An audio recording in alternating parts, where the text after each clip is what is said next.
untuk kita semua pada hari ini.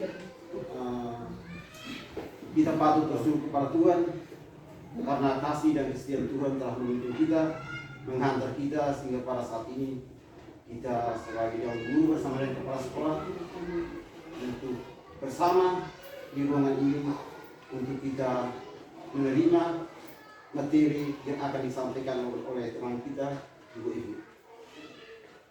Baik, sebelum itu yang terhormat kepala sekolah SD kita, dewan guru, kita akan mengikuti beberapa rangkaian acara, yakni sambutan dari kepala sekolah, yang ketiga penyampaian materi oleh Ibu Evi, yang keempat adalah sesi tanya jawab. Dan pada kesempatan ini kata sambutan dari kepala sekolah untuk dalam kesempatan saya berikan. Baik, terima kasih atas kesempatan yang diberikan. Selamat siang Bapak Ibu Guru. Selamat siang. Pertama-tama kita patut panjat syukur karena hari ini kita diberi kesempatan untuk menjalankan tugas panggilan kita sebagai seorang guru. Bapak Ibu Guru, hari ini kita berkumpul di ruang ini guna berbagi pengalaman atau diseminasi dari salah satu guru teman kita, Ibu Maria Yosefa Anuit, yang merupakan calon guru penggerak angkatan 11 tentang konsep inti dari budaya positif. Sangat diharapkan agar kita semua saling melengkapi satu sama lain guna memajukan sekolah kita SD Ibu Itaen. Untuk itu dan kesempatan saya berikan kepada Ibu Evi.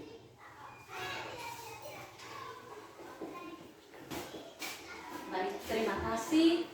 Pertama yang saya hormati Ibu Kepala Sekolah dan juga sama saya hormati rekan-rekan teman-teman guru dari SD Itaen.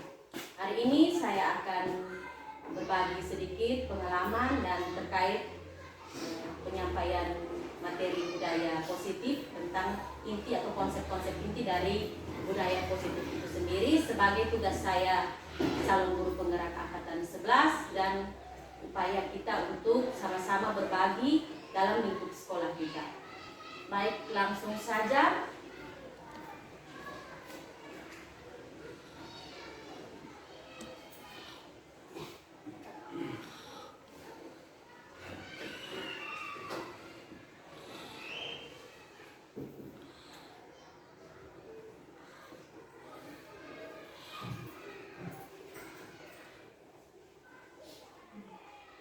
Hari ini saya akan membahas tentang budaya positif, di mana ada 7 konsep inti budaya positif, yaitu yang pertama paradigma belajar, yang perubahan paradigma belajar, yang kedua disiplin positif, yang ketiga motivasi perilaku manusia, yang keempat kebutuhan dasar, kelima posisi kontrol seorang guru, 6 pembuatan keyakinan kelas atau keyakinan sekolah, dan yang ketujuh tentang segitiga restitusi.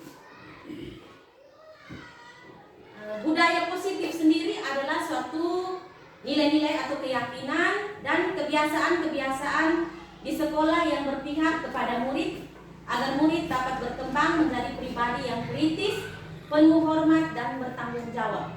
Maksudnya budaya positif di sini adalah di mana kebiasaan-kebiasaan kita yang sudah kita jalankan di sekolah ini dan menjadi kebiasaan baik, contohnya seperti kita sudah melakukan upacara bendera, mengikuti kegiatan budaya yang sering kita ikuti, terus kegiatan-kegiatan rohani, itu adalah salah satu bentuk kegiatan positif yang sudah ada di sekolah kita. Dalam kegiatan positif itu ada pembelajaran dengan paradigma baru. Jadi pembelajaran dengan paradigma baru merupakan pembelajaran yang dirancang berdasarkan prinsip pembelajaran yang terdiferensiasi sehingga setiap siswa belajar sesuai dengan kebutuhan dan tahap perkembangannya sesuai dengan teori psikologi modern untuk mewujudkan profil pelajar Pancasila. Yang kita ketahui bahwa tujuan pendidikan Indonesia adalah mewujudkan profil pelajar Pancasila, di mana di situ ada beriman dan bertakwa kepada Tuhan Yang Maha Esa, berkebinekaan global, bergotong royong, kreatif, bernalar kritis dan mandiri. Berdiferensiasi di sini maksudnya semua tujuan pembelajaran itu berfokus pada kesejahteraan murid. Jadi murid, dan murid. Dari filosofi Ki Hajar Dewantara bahwa tugas guru adalah menuntun. Jadi dulu konsep kita bahwa murid adalah selembar kertas putih dan tugas guru adalah mengisi, itu kita sempurnakan lagi atau kita perbaharui dengan bahwa menanamkan konsep kepada diri kita bahwa murid itu adalah selembar kertas yang sudah punya tulisannya. Walaupun tulisannya itu masih samar, dan tugas kita seorang guru adalah menebalkan tulisan yang positif dan mengurangi atau menghapus tulisan-tulisan negatif yang ada pada guru, pada siswa. Jadi tugas guru itu menuntun tumbuh kodrat dari anak tersebut, karena anak itu sudah terlahir dengan kodratnya. Jadi diibaratkan guru itu seperti seorang petani dan murid adalah benihnya. Jadi ada macam-macam benih. Jadi kita tidak bisa mengharapkan jagung tumbuh menjadi kacang atau kacang nanti kita tanam tumbuh menjadi ubi kayu, tidak seperti itu. Jadi murid adalah benih, kita guru sebagai petani. Tugas kita bagaimana kita memberi pupuk, menyiangi, menyirami bibit itu supaya tumbuh sesuai dengan kodratnya. Kacang menjadi kacang, jagung menjadi jagung. Di sini coba saya bisa minta bantuan, mungkin ini Ibu Ani dan Ibu Lia. Jadi salah satu itu menggenggam tangannya, menutup tangannya, yang satunya berusaha, yang satu mungkin Ibu Ani menutup tangannya, Ibu Lia berusaha untuk bagaimana Ibu Lia bisa buka tangan dari Ibu Ani, entah dengan bujukan, dengan paksaan, atau dengan imbalan apa itu ungkapan dari Ibu Lia, bagaimana bisa upayakan Ibu Ani membuka genggaman tangan Ibu Ani. Dan yang Ibu Ani pikir itu dalam genggaman tangan itu sesuatu yang sangat berharga.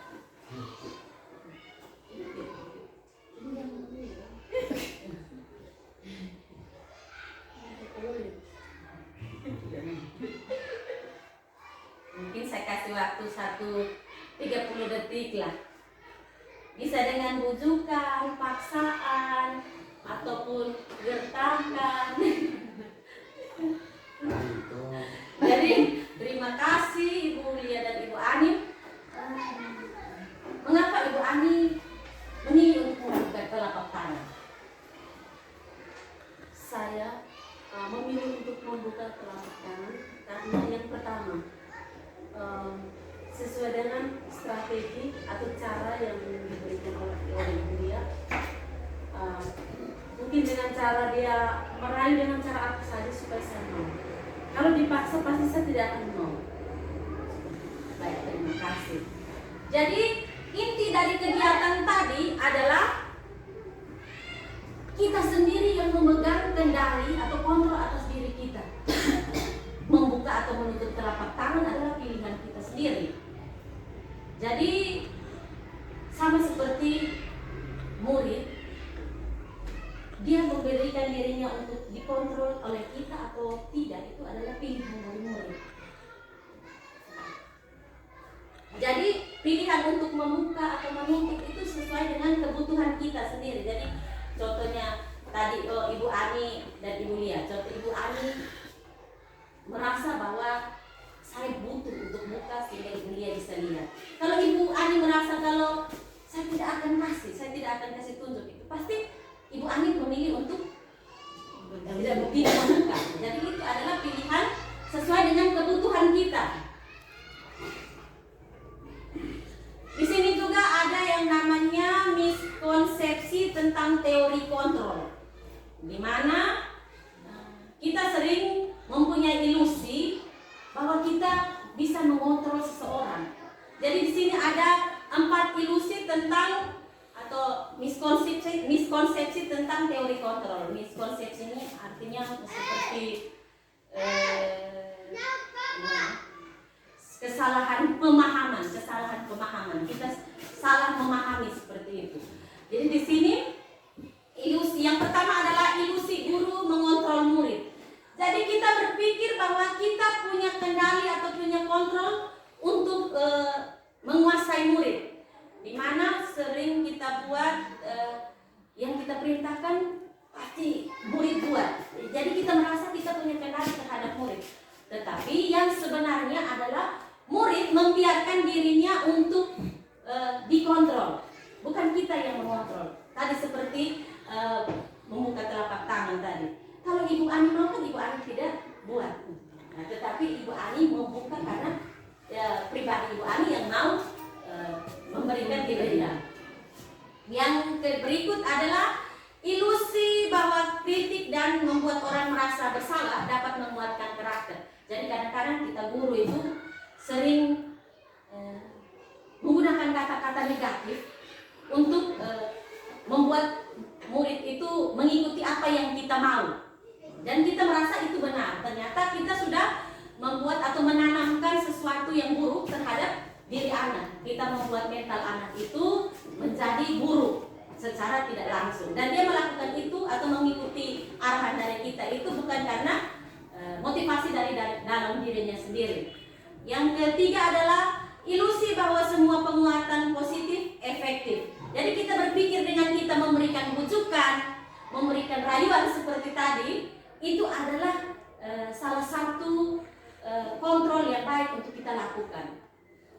Yang keempat adalah ilusi bahwa orang dewasa memiliki hak untuk memaksa anak. Jadi kita sering berpikir bahwa karena kita orang besar, karena kita guru, maka apa yang kita buat itu pasti benar. Apa yang kita ucapkan itu adalah sesuatu yang benar, dan kita menjadikan itu sesuatu hal yang benar.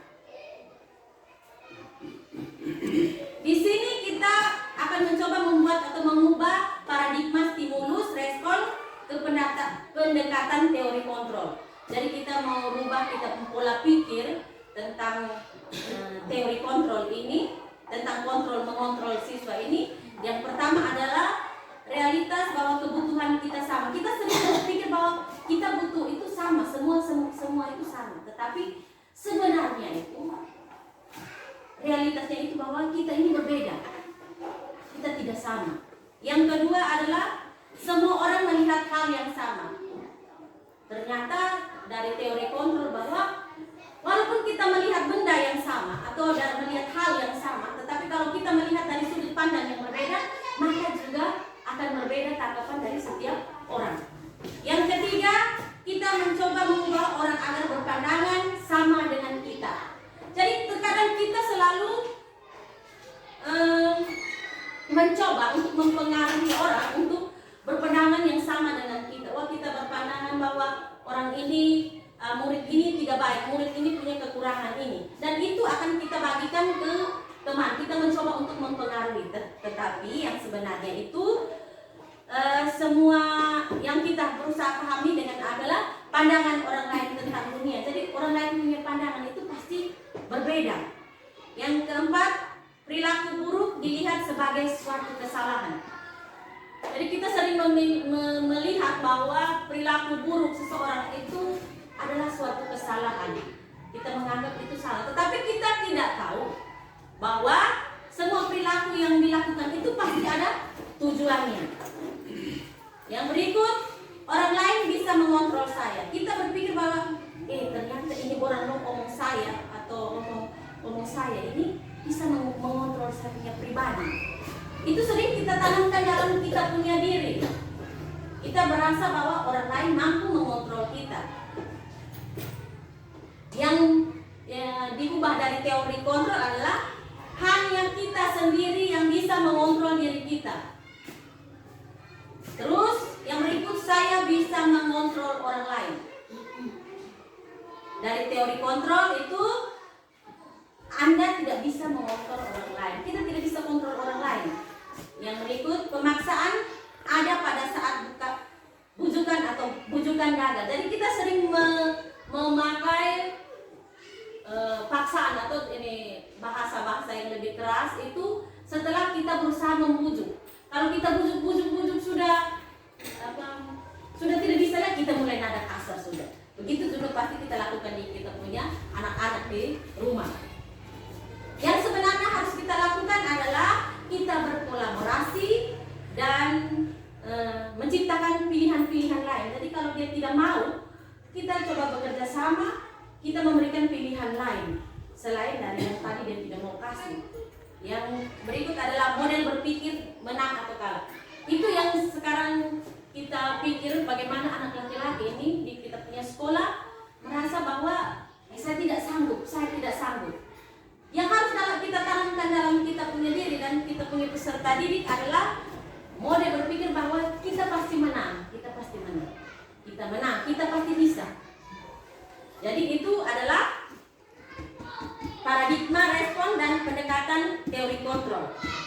Yang berikut saya akan membagikan tentang disiplin positif.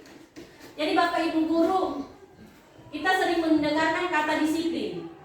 Disiplin sendiri itu yang kalau menurut Bapak Ibu guru sendiri, disiplin itu kalau dengar itu kata, Bapak Ibu guru sendiri berpikir tentang apa kalau disiplin ini? Tertib. Pak Lusu bilang tertib.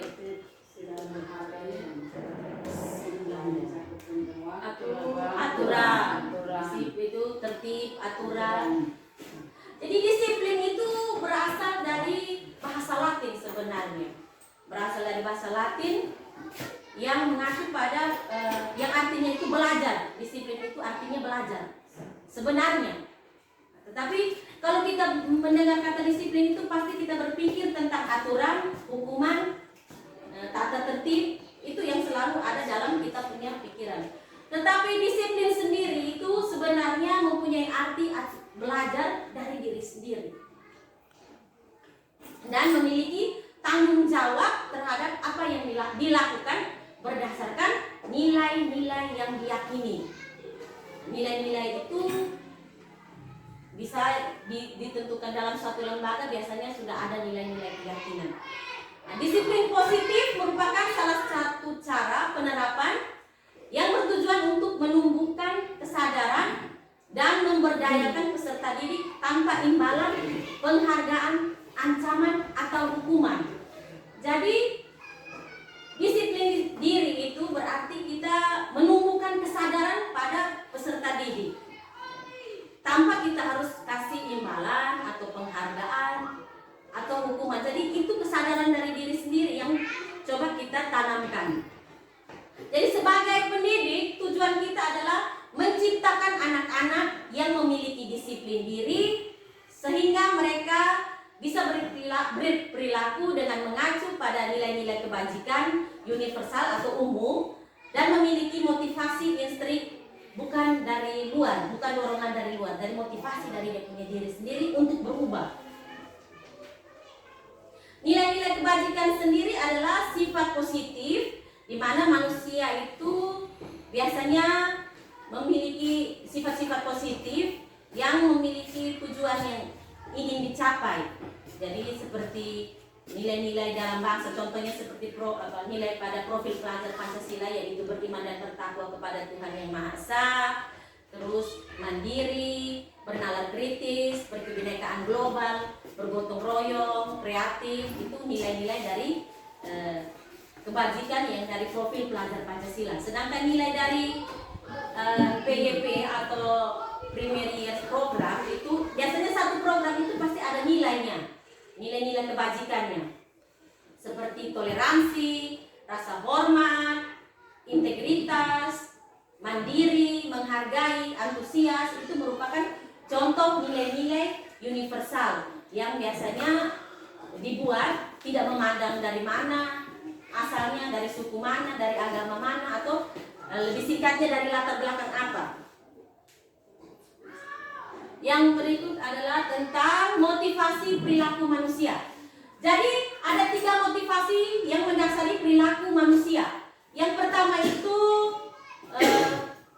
motivasi yang pertama itu untuk menghindari ketidaknyamanan atau hukuman. Jadi terkadang orang melakukan sesuatu itu untuk menghindari atau kalau dia tidak nyaman dia buat itu, dia buat itu. Jadi bukan dari motivasi dirinya sendiri.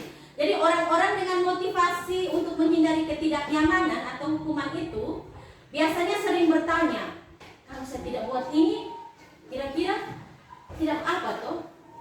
Tidak ada yang terjadi pada saya tuh kalau saya tidak buat ini. Jadi itu motivasi yang pertama.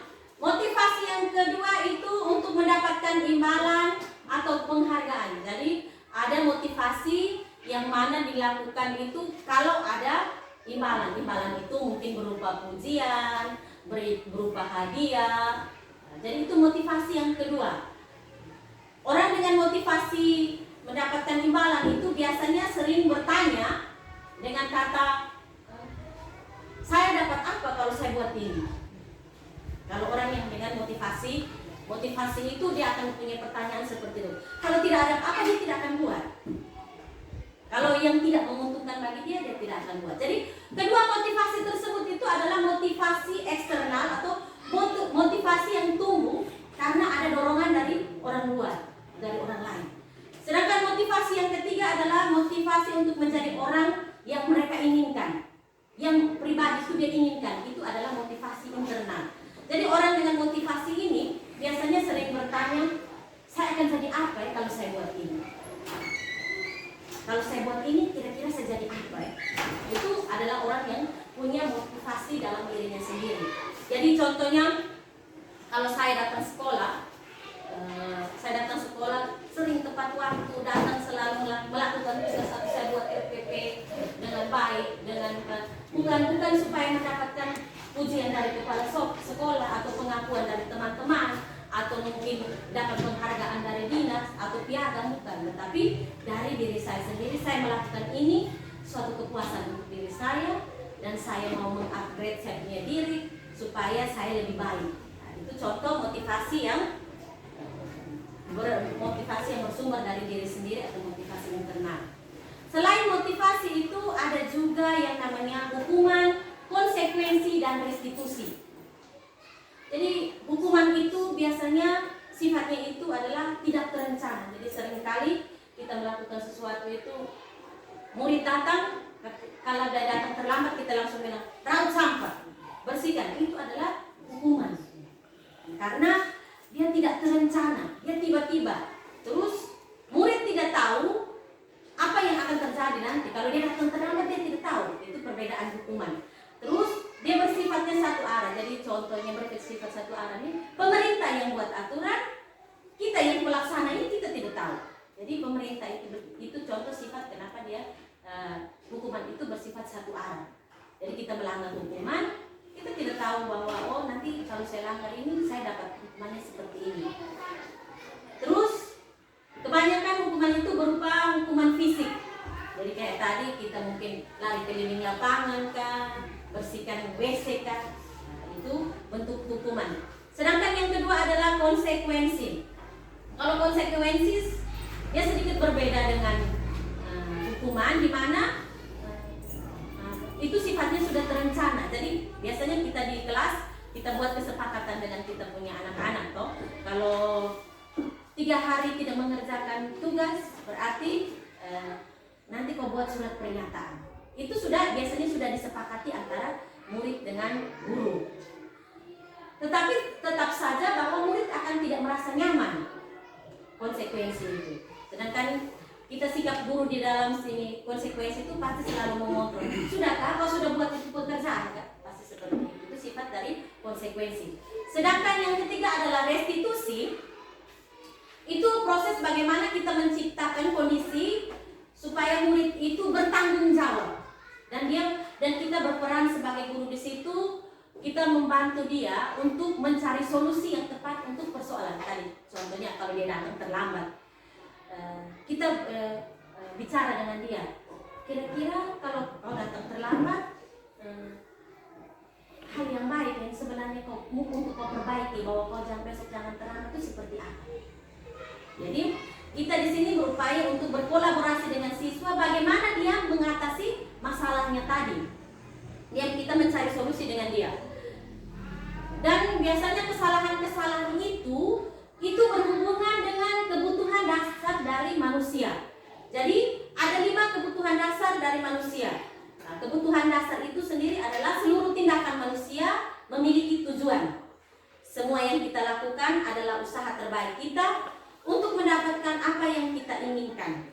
Ketika kita mendapatkan apa yang kita inginkan, sebetulnya saat itu kita sedang memenuhi satu atau lebih dari kebutuhan dasar kita. Jadi ada 5 kebutuhan dasar manusia. Di sini coba saya kasih ilustrasi sedikit ya. Jadi ada satu persoalan di mana di kelas 2A Ibu Ambar itu sering murid-murid lain mengadu kepada Ibu Ambar kalau Doni ini dia sering ambil anak-anak punya bekal datang sekolah. Jadi dia sering ambil anak-anak lain punya bekal. Jadi Ibu Ambar merasa ada persoalan di sini.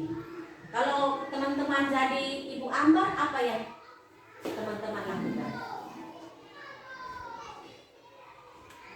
Jadi Doni ini dia sering ambil teman-teman lain punya bekal yang dia bawa dari rumah.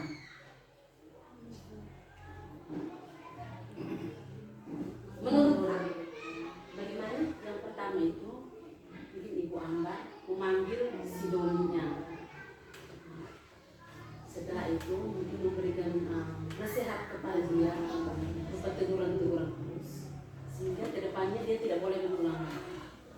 Sini Kak Ani bilang panggil Doni terus memberikan teguran supaya dia tidak mengulangi kesalahannya. Kira-kira alasan Doni lakukan itu apa?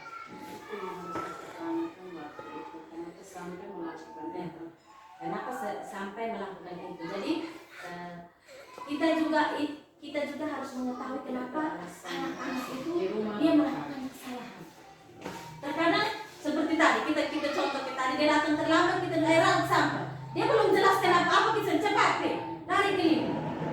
Jadi satu kesalahan itu biasanya itu ada dasarnya, ada kebutuhannya. Mungkin di sini yang kita mungkin dia lapar dari rumah, dia tidak bawa makanan, atau dia bangun terlambat, atau mungkin dia tinggal dengan dia punya pagi-pagi sudah jalan, kan kita tidak tahu. Jadi ada kebutuhan dasar dari manusia itu. Yang pertama adalah kebutuhan untuk bertahan hidup. Kebutuhan bertahan hidup itu berhubungan dengan fisiologis atau berhubungan dengan kita punya fisik. Jadi seperti makanan, pakaian, rumah, nah itu kebutuhan dasar manusia. Nah, jadi terkadang dia melakukan seperti tadi. Doni dia ambil makanan tadi mungkin karena dia lapar. Itu kebutuhan dasar yang dia penuhi adalah kebutuhan dasar untuk bertahan hidup. Dan ada kebutuhan dasar yang kedua, yaitu kasih sayang dan rasa diterima. Kebutuhan dasar yang keempat lagi, kebutuhan dasar itu berhubungan dengan psikologis. Jadi berhubungan dengan perasaan. Yang pertama adalah kasih sayang dan rasa diterima. Nah, kebutuhan untuk disayang dan diterima itu meliputi kebutuhan antara hubungan atau koneksi dengan orang lain, seperti menerima dan memberi kasih sayang kepada keluarga, rekan-rekan kerja, teman-teman pergaulan, ataupun binatang piaraan. Biasanya ada orang yang suka piara binatang itu. Jadi itu kebutuhan dasar yang kedua, kasih sayang dan rasa diterima. Yang ketiga adalah kesenangan. Kebutuhan kesenangan ini adalah kebutuhan untuk mencari kesenangan atau bermain, tertawa. Jadi orang-orang dengan kebutuhan dasarnya kesenangan itu biasanya dia konsentrasi dengan hal-hal yang dia senangi. Kalau hal-hal yang dia senangi itu pasti dia konsentrasi tinggi. Nah, murid-murid juga begitu. Kalau dia belajar sesuatu yang berhubungan dengan dia dan dia senang, pasti dia konsentrasi.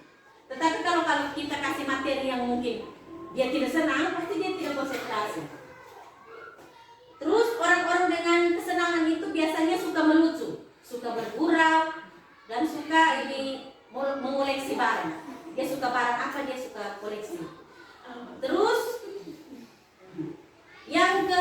adalah kebebasan.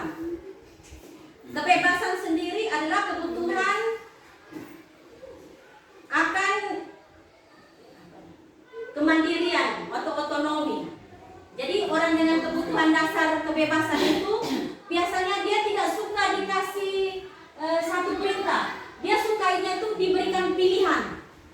Jadi macam kayak murid-murid yang kalau dia bilang, kita suruh dia buat ini, dia tidak mau itu karena memang dia punya kebutuhan dasar itu adalah bebas, kebebasan. Dia suka dikasih pilihan. Mungkin kita kasih soal, tetapi biarkan dia yang merancang itu jawaban itu seperti apa. Jadi macam contoh sekarang pembelajaran diferensiasi itu seperti kita kasih pertanyaan, kita membiarkan dia menjawab dengan apa, dengan bisa dia bercerita, dengan dia menulis, dengan dia menggambar, atau dengan dia buat video. Jadi orang dengan kebutuhan dasar kebebasan itu dia tidak suka kalau kita langsung tentukan. Orang dengan kebutuhan dasar kebebasan itu dia tidak suka, dia tidak akan cepat terpengaruh dengan orang lain. Dan dia senang untuk membuat hal-hal yang baru. Dan kebutuhan dasar yang kelima adalah penguasaan. Kebutuhan dasar yang kelima ini dia berhubungan dengan power, dengan prestasi. Jadi orang-orang seperti itu biasanya dia tipe orang yang mau menjadi pemimpin. Dia mau menjadi pemimpin, orang tipe dengan kebutuhan dasar penguasaan itu. Tetapi orang dengan kebutuhan dasar ini biasanya dia melakukan sesuatu itu rapi, teliti. Jadi kita lihat murid-murid yang contohnya dominan di dalam kelas itu, dia memang kebutuhan dasarnya adalah penguasaan, karena dia mau supaya terlihat lebih menonjol dari teman-teman yang lain.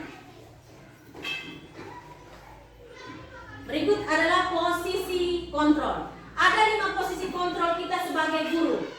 Yang pertama sebagai penghukum, yang kedua pembuat merasa bersalah, yang ketiga teman, yang keempat pemantau, dan yang kelima manajer. Ada contoh kasus di sini, murid terlambat masuk kelas. Kalau orang yang dengan posisi guru dengan posisi kontrol penghukum, dia akan bilang begini, silahkan kamu berdiri di sini. Kalau orang dengan guru dengan posisi kontrolnya sebagai seorang penghukum. Kalau guru yang menempatkan diri sebagai posisi pembuat merasa bersalah, dia akan contoh kalimatnya itu seperti ini. Berapa kali bapak atau saya, ibu sudah bilang sama kamu, kenapa kamu selalu mengecewakan ibu? Itu kita menanamkan satu rasa di mana murid merasa bahwa saya sudah kasih kecewa saya punya ibu. Saya bersalah karena sudah buat saya punya ibu kecewa. Yang ketiga adalah posisi kontrol teman. Jadi posisi kontrol teman ini sering kita buat seperti contoh kalimat itu seperti, ayo dong ikut aturan sekolah, tolong bantu bapak ibu ya, tetapi dengan nada yang halus. Kita mengajak dia dengan halus, tetapi tetap kita seperti membujuk. Nah, itu posisi di mana kita membiasakan anak untuk tetap melakukan sesuatu dengan motivasi eksternal. Yang keempat adalah pengontrol, posisi pengontrol, di mana itu contohnya kalau murid melakukan kesalahan, kita selalu bilang begini, kamu sudah melanggar aturan sekolah, kamu tahu konsekuensinya. Kalau pengontrol itu dia sering berhubungan dengan konsekuensi. Kamu tidak keluar pada saat jam istirahat karena kamu terlambat tadi datang sekolah, maka jam istirahat kamu tidak keluar. Dan yang kelima adalah posisi kontrol manajer. Posisi kontrol manajer ini adalah posisi yang diharapkan dilakukan oleh semua guru. Di mana di situ tadi kasusnya murid terlambat masuk kelas, kita cari tahu, apa kamu tahu kesalahan kamu itu apa? Kita mencari tahu dari murid itu sendiri.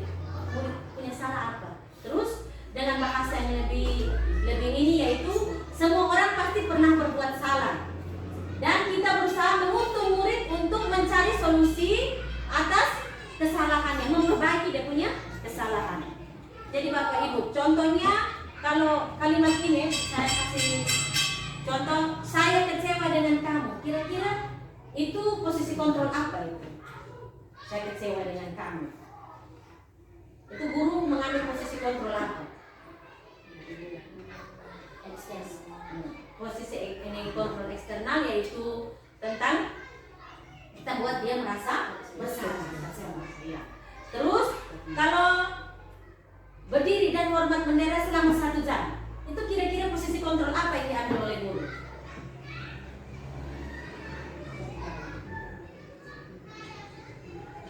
Penghukum ya. Jadi kita menghukum, kita hukum dia. Jadi kalau yang diharapkan dari seorang guru itu adalah bagaimana kita memposisikan diri sebagai seorang manajer. Kita berupaya untuk murid menyadari sendiri kesalahan yang dia buat dan mencari solusi atas kesalahannya itu. Dan berikut adalah keyakinan sekolah atau kelas. Jadi kita diharapkan untuk membuat keyakinan kelas atau keyakinan sekolah. Dalam kitab sekolah yang kita coba buat selama ini seperti visi misi itu harus bersumber dari keyakinan, atau keyakinan itu kita ambil dari kekuatan yang ada pada kita punya sekolah. Nilai apa yang mau kita kuatkan dalam kita punya sekolah atau kelas.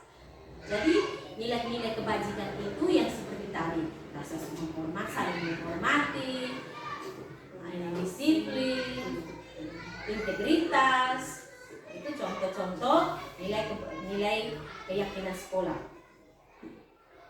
Jadi ada perbedaan di sini kita diharapkan untuk membuat keyakinan sekolah ini dibandingkan dengan peraturan sekolah. Peraturan dengan ini nilai keyakinan itu beda ya. Keyakinan itu dibuat oleh guru dan siswa bersama dari atas kesepakatan dalam kelas.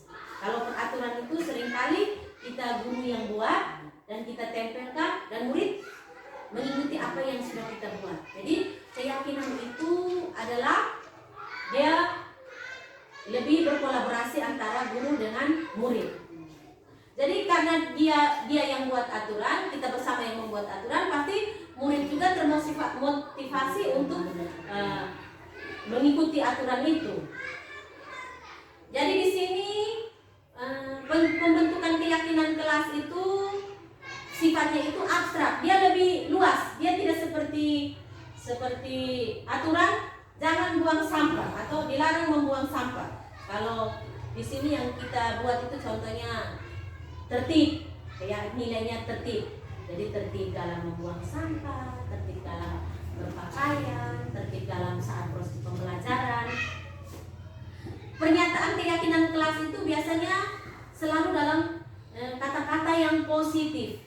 Jadi kita sering menggunakan kata jangan, dilarang. Nah, itu kita ubah dengan kata-kata yang lebih positif. Keyakinan kelas sebaiknya sesuatu yang dapat diterapkan. Jadi kita buat keyakinan kelas itu sesuatu yang bisa kita terapkan. Jangan kita terlalu imajinasi tinggi tetapi kita sendiri tidak bisa buat. Terus semua warga kelas hendaknya ikut berkontribusi. Artinya yang tadi kita dalam sekolah, kalau membuat keyakinan sekolah berarti guru, orang tua, murid dengan kita kepala sekolah sama-sama kita buat. Jadi harus semua warga sekolah berkontribusi. Dan keyakinan kelas itu sesaat atau suatu saat itu kita bisa meninjau kembali atau memperbaharui. Jadi bukan seperti undang-undang yang tidak bisa perbaharui, tidak. Kalau keyakinan kelas bisa kita rubah sesuai dengan kondisi dari sekolah atau kelas itu. Jadi cara membuat ini prosedur pembentukan keyakinan kelas itu yang pertama mempersilahkan murid untuk bercurah. Jadi kita seperti kalau keyakinan sekolah kita mungkin kepala sekolah mempersilahkan guru, komite, murid untuk berpendapat. Terus mencatat semua masukan dari murid. Macam kayak kalau dalam keyakinan kelas kita guru mencatat apa saja yang mau dimasukkan. Terus yang ketiga, susunlah keyakinan kelas sesuai prosedur. Maksudnya yang tadi, kita tidak bisa menggunakan kalimat-kalimat negatif seperti jangan, contohnya jangan membuang sampah sembarangan. Kita ganti dengan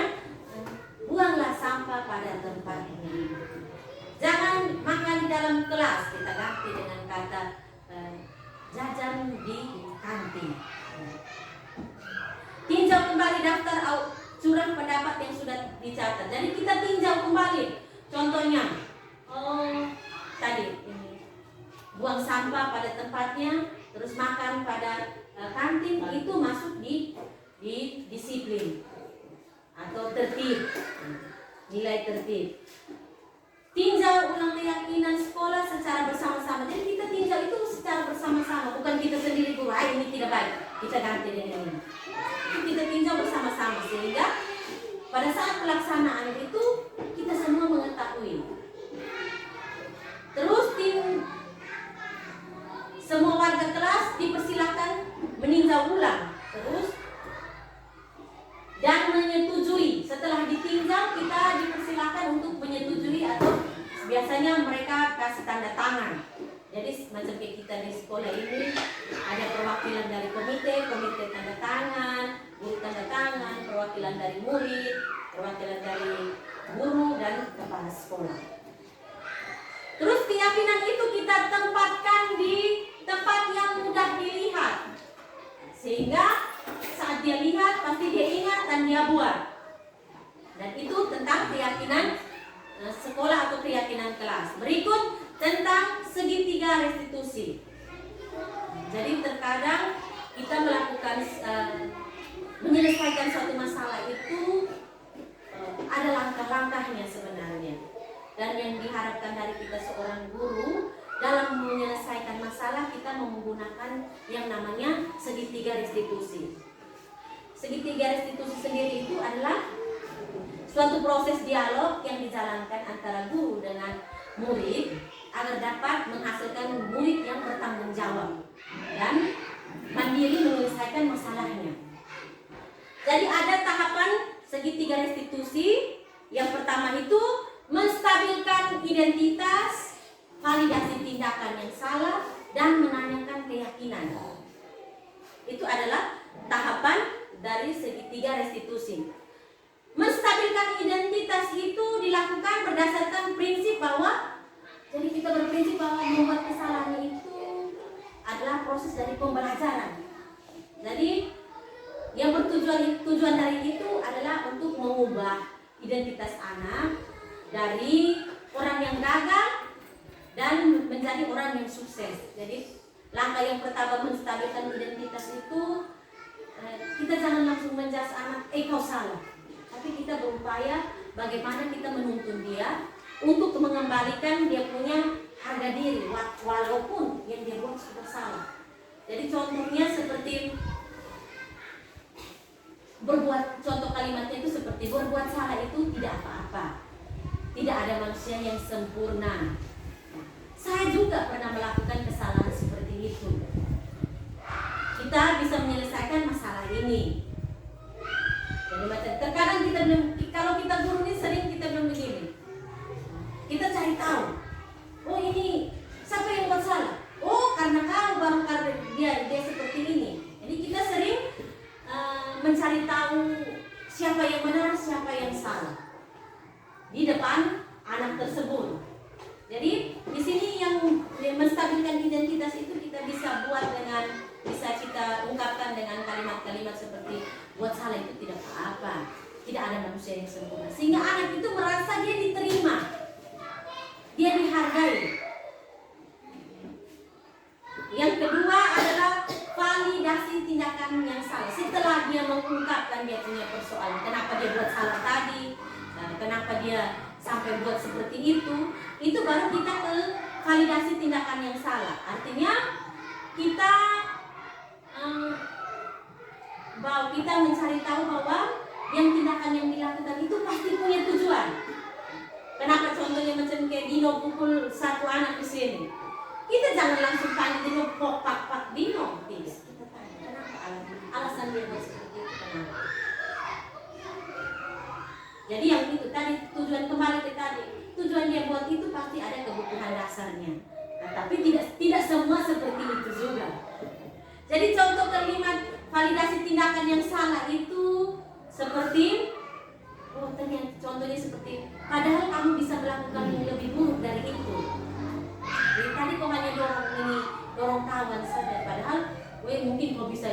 pukul dia sampai dia darah, tapi kau hanya buat seperti itu, baik itu. Lain kali, dengan satu lagi dengan kalimat ini, kamu boleh mempertahankan sikap itu, tetapi kamu harus menambahkan dengan sikap yang baru. Jadi kalau dia sudah buat salah, kita menasihati dia dengan bahasa yang tadi, kemudian kita menambahkan. Kalau kamu buat ini, sebaiknya kamu buat tambah dengan ini. Jadi kita memvalidkan dia punya tindakan dengan menambahkan hal-hal positif yang baru. Yang terakhir itu menanyakan keyakinan. Tadi kita sudah buat keyakinan kelas. Berarti kita tanya, yang kau buat salah ini, kira-kira kau sudah buat keyakinan yang mana? Setelah kita tanya, oh kau sudah buat keyakinan yang ini, kira-kira bagaimana kau memperbaiki itu? Jadi bukan, oh sekarang juga kau minta maaf. Itu kita sudah melakukan sesuatu yang memotivasi sesuatu yang bukan bersumber dari dia sendiri. Jadi menanyakan keyakinan ini karena dia yang buat aturan, berarti dengan sendirinya dia sadar bahwa saya sudah pukul teman, yang saya harus buat adalah ini. Dan itu harus dari siswa sendiri, bukan kita guru yang menentukan. Kira-kira tindakan yang baik untuk kau lakukan apa untuk menyelesaikan masalah ini. Jadi di situ mungkin ada video mungkin yang saya bagian tidak karena PPT tadi. Jadi ada video di mana saya mempraktekkan itu namanya segitiga restitusi, dan yang diharapkan kita semua guru bisa mempraktekkan itu segitiga restitusi dalam menyelesaikan masalah di sekolah kita. Jadi dalam penerapan budaya positif, hendaknya guru memiliki kepribadian yang profesional dan sosial, serta mampu merefleksi dirinya dalam posisi kontrol apa saat itu. Bagaimana perjalanan dirinya sebagai pamong yang menuntun murid sebagai insan yang mandiri dan bertanggung jawab. Jadi tujuan kita yang itu. Jadi mungkin demikian pemaparan dari saya. Waktu dan kesempatan saya kembalikan kepada Pak Lusu. Baik, terima kasih atas beberapa penyampaian tentang konsep inti dari budaya positif oleh Ibu Evi. Sekarang kita akhiri acara kita. Itu saya. Oh iya, sebelum kita mengakhiri acara kita memberikan beberapa kesempatan untuk teman-teman guru untuk memberikan pertanyaan atau saran seperti itu. Oke, waktu dan kesempatan saya beri. Jadi mungkin ada yang mungkin kurang jelas, atau ini bisa Bapak Ibu guru tanyakan, atau mungkin saran bagi saya dalam penyampaian materi ini.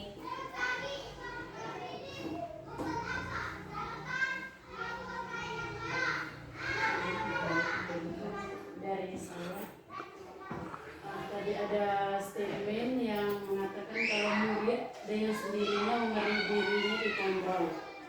Tapi sejauh ini yang saya alami di kelas saya itu ada beberapa anak yang bahkan jangankan memberi diri, melihat guru saja tidak sudi. Nah, bagaimana trik? Mungkin ada trik yang lebih khusus lagi untuk kita aplikasikan ke anak itu, pakai supaya tadi statement itu bisa terjadi. Baik, itu mungkin Terima kasih. Baik, terima kasih. Saya langsung memberi tanggapan. Jadi di situ adalah ilusi yang sering kita tanamkan dalam kita sendiri, bukan yang sebenarnya terjadi. Jadi mungkin tadi kata Ibu salah pemahaman. Maksudnya begini. Jadi di situ kita sering berpikir bahwa kita mengontrol murid, tetapi sebenarnya ilusi itu tidak benar. Yang sebenarnya terjadi adalah murid itu membiarkan dirinya untuk kita kontrol. Dan tadi mungkin pertanyaan dari Ibu yang tadi, dan bagaimana solusi untuk bisa trik seperti murid bisa. yang tadi bisa memberi diri Nah. dan dikontrol. Nah itu yang tidak diharapkan dari kita guru. Kita tidak bisa mengontrol. Jadi bagaimana kita memotivasi anak itu untuk dengan sendirinya termotivasi dari dirinya sendiri. Jadi kita tidak bisa bilang kau harus. Nah, itu tidak bisa, itu tidak diharapkan. Jadi kita bagaimana tugas kita seorang guru untuk memotivasi murid tadi untuk punya kesadaran dari diri sendiri. Nah, itu PR untuk kita. Bagaimananya? Jadi itu karena bagaimana itu yang makanya tadi kembali ke kebutuhan dasar. Kita harus mengetahui kebutuhan dasar dari siswa tersebut untuk bisa memotivasi dari dirinya sendiri. Ya, terima kasih. Mungkin dari Ibu Yasu sudah.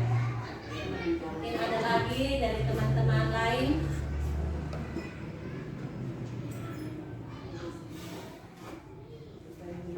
Baik, mungkin masih ada lagi yang masih ada waktu untuk bertanya lagi. Pas berarti acara kita sampai di sini. Untuk itu kita kembali untuk Ibu Kepala Sekolah menutup acara kita karena acara kita telah selesai. Oke, waktu dan kesempatan saya beri.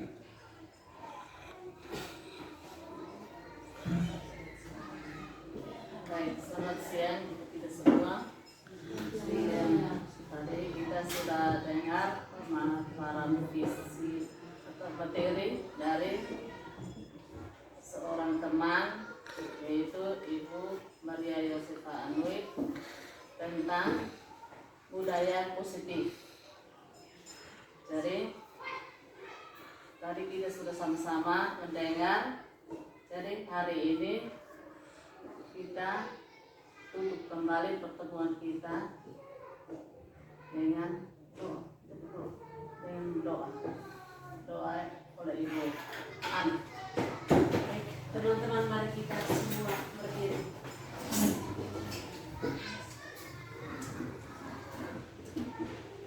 Marilah kita menutup kegiatan kita pada siang hari ini dengan berdoa. Dalam nama Bapa dan Putra dan Roh Kudus. Selamat pagi, selamat siang, anak Tuhan yang Maha Kudus. Bapa, Putra dan Roh Kudus, puji dan syukur senantiasa kami panjatkan kehadirat Tuhan. Karena hanya atas berkat kasih dan penyertaan-Mu, berkat bimbingan dari Roh-Mu yang kudus, sehingga pada siang hari ini kami dapat menyelesaikan kegiatan kami di ruangan ini di tempat ini dengan baik. Kami mohon Tuhan berkatilah kami semua. Semoga apa yang kami dapatkan semuanya dapat bermanfaat demi membimbing anak-anak didik kami. Inilah doa kami ya Tuhan, yang senantiasa kami sampaikan ke dalam tangan kasih-Mu lewat perantaraan Kristus Tuhan dan pengantara kami. Amin. Dalam nama Bapa dan Putra. Salam dan bahagia Bapak Ibu guru hebat. Saya Apolonia, rekan dari Ibu Yosefa. Saya sangat senang bisa mendapatkan informasi terbaik, informasi baru terkait budaya positif yang disampaikan oleh Ibu Yosefa. Dari sini saya dapat mengetahui persoalan apa yang harus saya terapkan di sekolah dan dengan cara apa saya bisa menyelesaikan masalah murid di sekolah. Salam sukses untuk guru penggerak.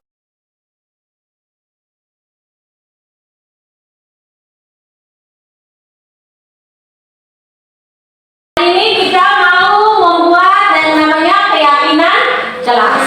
Keyakinan kelas itu fungsinya apa? Keyakinan kelas itu fungsinya untuk kita sebagai arah untuk kita buat sesuatu di dalam kelas. Untuk apa? Supaya itu menjadi petunjuk untuk kita kalau kita di dalam kelas, apa yang mau kita buat, apa yang mau kita yakini, nilai apa yang mau kita buat atau tambahkan di dalam kita punya kelas. Jadi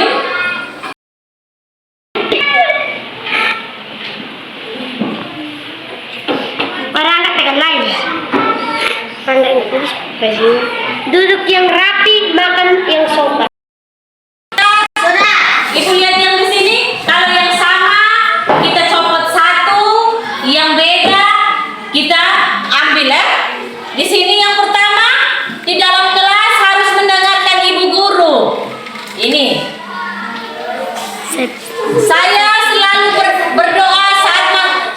berdoa saat masuk. Jadi ini kita pakai. Jangan makan di dalam kelas. Nanti jangan makan di dalam kelas. Kita pakai bahasa yang lebih baik. Ini apa ya? Jangan makan di dalam. Kita tidak boleh pakai kata-kata. Bukan pakai bahasa daerah, tapi maksudnya bahasa yang lebih halus. Kalau begitu, makanlah pada saat jam istirahat. Makan pada jam istirahat. Jangan di sini bilang jangan makan dalam kelas, kita ganti dengan makan pada jam istirahat. Atau ini sama, jangan makan di dalam kelas. Ini sama dengan ini. Jadi kita ganti dengan yang berikut, sopan. Sopan ini kita pakai toh. Sopan yang dimaksud seperti apa? Sopan yang dimaksud seperti apa? Sopan apa? Sopan dalam bicara. Sopan dalam apa? Sopan dalam bertingkah laku.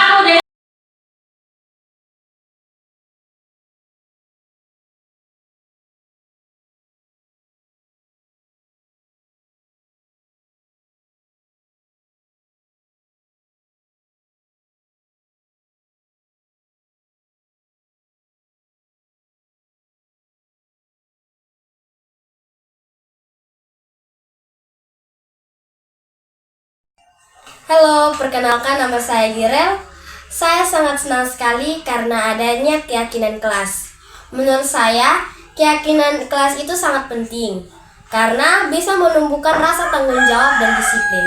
Terima kasih.